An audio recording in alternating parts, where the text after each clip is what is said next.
What's up? Welcome to Four Downs. Zac Elder, Daniel Carp, Daniel Nolan here to preview this weekend's action against Florida State in the ACC championship game. I never thought I was going to be able to say that in my college career. But guys, when you talk about this game, the first thing we have to get out of the way, Jameis Winston is going to play this Saturday. That's right, Danny. Famous Jameis will take the field Saturday when Duke plays Florida State in the ACC championship game. Florida State attorney Willie Meggs held a press conference this afternoon to announce that Winston would not be charged with sexual assault for an alleged incident that took place with a Florida State student 1 year ago.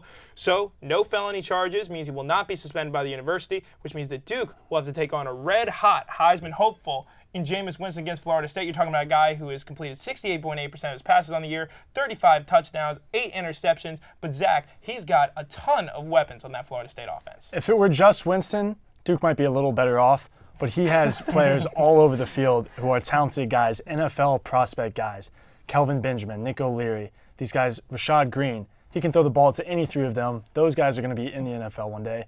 Florida State has 3 running backs that have over 500 yards, and this is the second highest scoring offense in the country.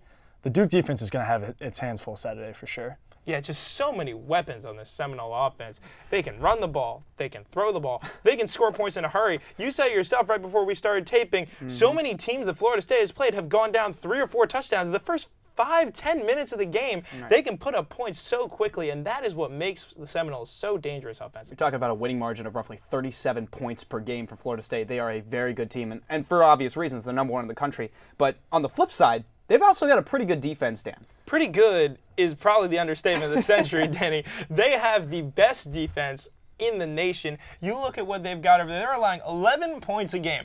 11 points in a football game every week.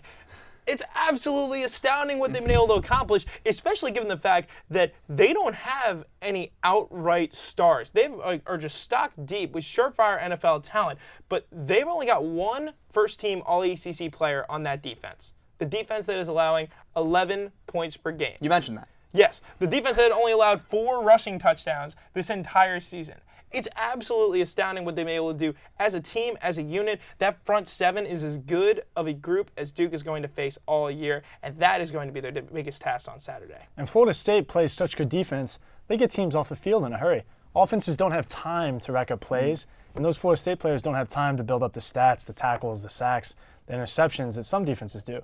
So like Dan said, they only have 1 first-team All-ACC defensive player, but I think Coach Cutcliffe put it best when he said that Florida State probably has a draft pick at every position on the field, and that's including their defense. And I think one of the big things you could see Duke do to combat that this weekend is what they did a little bit against North Carolina, and that's actually slow the offensive pace down, which is something we're not used to seeing the Blue Devils do in years past. But Duke actually had 3 touchdown drives of longer than 4 minutes and 30 seconds, and those 3 scoring drives really helped milk the clock, keep their defense off the field, allow them to be fresh against a fast-paced North Carolina offense, and more importantly, keep the opposing defense on the field to wear them out.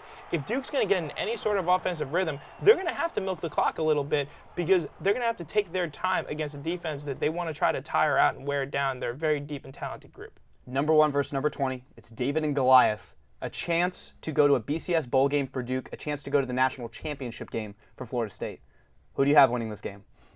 You know, I think Duke needs to relish the role of being the underdog because they've been underdogs all year. In every facet of the game, they were picked last in the ACC Coastal Division this year. They finished first. They were actually 4-point underdogs as a ranked team going on the road against an unranked North Carolina team last week. They turned that around. If Duke is going to have any chance in this game, they should not worry about what any members of the national media are saying about them. All they have to do is believe in themselves. However, I think that Florida State, as the number 1 team in the country, with that offense and that defense, is just too talented for Duke. I think Duke puts up more of a fight in this game. I think they keep it close throughout the first half, but I have Florida State breaking away in the second half. They just have too many athletes. I have them winning 41-21. Yeah, I agree with Dan. The spread on this game is 29 points, Danny. Now, that's a lot of points. That's a big margin. And Duke really isn't getting the credit that I think it deserves. That being said, this Florida State team is just too good. They're too talented. They're too deep. And the Seminoles, I think, are going to roll on to a BCS national championship appearance. I've got the Seminoles 42-23. Perhaps no bigger test than Florida State, and a fitting ending to a season that's been pretty magical thus far. We'll see if Duke can get the victory this weekend against Florida State in Charlotte. For Zac Elder and Daniel Carp, I'm Danny Nolan. We'll see you guys later.